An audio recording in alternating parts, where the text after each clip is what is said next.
So I'm sure many of you heard that speed boots are better than HP boots for Blade. However, as time goes on, I believe there will be more and more situations where the reverse is actually true, so you may be better off investing in HP rather than speed boots in the long run. As a sort of TLDR, the main concepts I'm going to be talking about that affect whether HP or speed boots are better will be Blade's Eidolons, the relationship between Salsado and Rutilant Arena, so that's the two-piece relic set, the 5-star character Jing Liu, who is currently upcoming but may be already out at the time you're watching this video, and finally whether or not someone has Bronya or Luoca. So let's jump right into it by summarizing the conventional wisdom of why speed boots are supposed to be better than HP boots. The main idea is that hitting certain speed breakpoints will allow you to have more turns, and this is especially relevant in game modes like Memory of Chaos, where you're given a limited amount of action value, which you can think of as time to kill a boss, and speed will get you more time, so to speak. And of course, the obvious reason that more speed means more turns, which means more opportunities to do damage and generate energy. The math up to this point has shown us that hitting those speed breakpoints, but just barely, will net us overall more damage than just by stacking more HP and thus being able to do more damage per turn. So in summary, more turns is better than doing a bit more damage per turn. Of course, the caveat here is that Blade's ultimate and follow-up attacks don't really scale off of speed as well. So more HP will increase his damage across the board, but more speed and therefore more turns will only sort of help his ultimate and follow-up. That is to say, they will help because every time he takes a turn, he will inflict some damage to himself and also generate some energy. That will of course make it so that he does his follow-up attack more often and that he can fill his energy up to use his ultimate more often. However, the other factor that goes into how much energy he generates and how often he can do his follow-up attack is how often the enemies hit him, and that doesn't change regardless of what stats Blade himself has. So a simplified way to think about this is that increasing his HP is 100% effective for increasing his damage overall, whether it be his normal attack, whether it be his ultimate or his follow-up. While on the other hand, increasing his speed is only 100% effective in helping him deal more damage with his normal attacks, and less than 100% effective in helping his follow-up and ultimate. So this is going to be the crux of the matter. This is going to be the main reason why HP boots will actually outscale speed boots in a lot of situations even right now, and more situations as time goes on. Okay, so let's jump right in. Our first main point was his Eidolons. As many of you know, Blade's Eidolons mainly help his follow-up attack and ultimate do more damage, or get used more frequently, which causes them to do more damage. First and foremost, this causes his ultimate and follow-up attack to make up a bigger percentage of his damage relative to his enhanced normal attack. And as you might recall, speed is only partially effective in helping his follow-up and ultimate do more damage. So basically, the more Eidolons your Blade has, the less effective speed will be in helping his overall damage compared to HP. Now, something else that I'm sure all of you Blade mains know is that the more Eidolons you have, the better Inert Salsado becomes over Rutilant Arena. So these are the two-piece relic sets that Blade uses. And the logic is the same. Inert Salsado buffs your follow-up and ultimate, while Rutilant Arena buffs your skill and normal attack. And as you get Eidolons, more and more of your damage will come from your follow-up and ultimate. Which then of course makes it so that things that buff your follow-up attack and ultimate, aka Inert Salsado, better than things that buff your normal attack and skill, aka Rutilant Arena. So how does this relate to the whole HP/speed debate? I'm sure some of you have already figured it out by now. Recall what we said before, that while speed is 100% effective in helping Blade do more damage with his normal attack and skill, it's only partly effective in helping him deal more damage with his follow-up and ultimate. So basically, if you have a high Eidolon Blade, you should lean more towards HP boots than speed boots.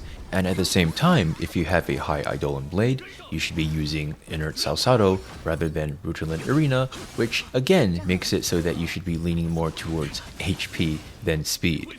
So we kind of have a double up effect in terms of having a high Eidolon blade makes you prefer HP over speed boots in two different but related ways. Okay, so we've got Eidolons and relic sets out of the way. Now let's move on to Jingliu. So as many of you know, Jingliu has a mechanic that drains her HP's teammates. Or rather, her teammates' HP. Yeah, there we go. I'm sure those of you more attentive Blade mains already know where this is going. Every time Blade takes damage, whether he is getting hit, whether he's draining his own HP, or whether it is his ally draining his HP, it all counts, he gets a stack which will contribute to his follow-up attack. That, combined with the fact that Jingliu is very skill point efficient, in fact she can use as little as 0.4 skill points per turn, depending on how much energy recharge you stack on her, how often she can use her ultimate, various other factors. That makes her an excellent teammate for Blade, so you can have a team with 2 DPSs, and they'll still have more than enough skill points to go around. So if you're someone who has Blade, and you're also going for Jingliu, and you're thinking of putting them in the same team because they're both very skill point efficient, then I would definitely consider going for HP boots over speed boots. Because like we said before, speed does not directly buff the damage that Blade deals with his follow-up and ultimate attacks. It simply makes them happen more frequently. But if you have Jingliu there to make his follow-up attacks happen more frequently anyway, then it's a much better idea to buff the damage that his follow-up attack actually does. And the way to do that is to put on some HP boots. So let's summarize everything. HP boots, or rather HP in general, will increase the damage that Blade does with all of his attacks, in addition to giving him more survivability. Speed, on the other hand, will make his attacks happen more frequently. It's 100% more effective in making his enhanced normal attacks happen more frequently, because it straight up gives him more turns, and what does Blade do on his turns? He does his enhanced normal attack.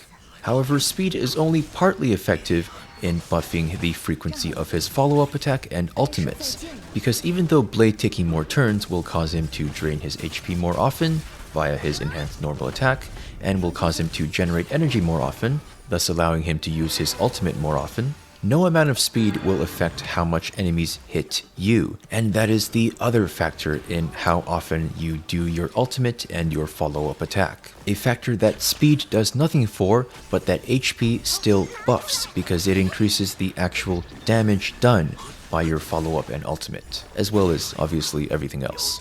So, with all of that in mind, if you have a high Eidolon Blade, you'll want to lean more towards HP rather than speed boots because his Eidolons buff his follow-up and ultimate attack. In addition, if you have a high Eidolon Blade, you'll want to use Salsado rather than Rutilant as your 2-piece relic set, because Salsado buffs your follow-up and ultimate attack, while Rutilant buffs your skill and normal attack, which your Eidolons don't do as much to improve. A secondary effect of using the Salsado artifact set is that you'll be even more biased towards using HP over speed boots, because remember, speed is less than 100% effective in helping Blade do more damage with his follow-up and ultimate. Then enters Jingliu into the picture. She has a mechanic that drains her teammate's HP, and of course when Blade's HP gets drained, he'll do his follow-up attack more often. And since he's doing this attack more often, you want it to do more damage, that is to say, by equipping HP boots. Now of course you can equip speed boots and also use Jingliu, and then your follow-up attack will happen even more often.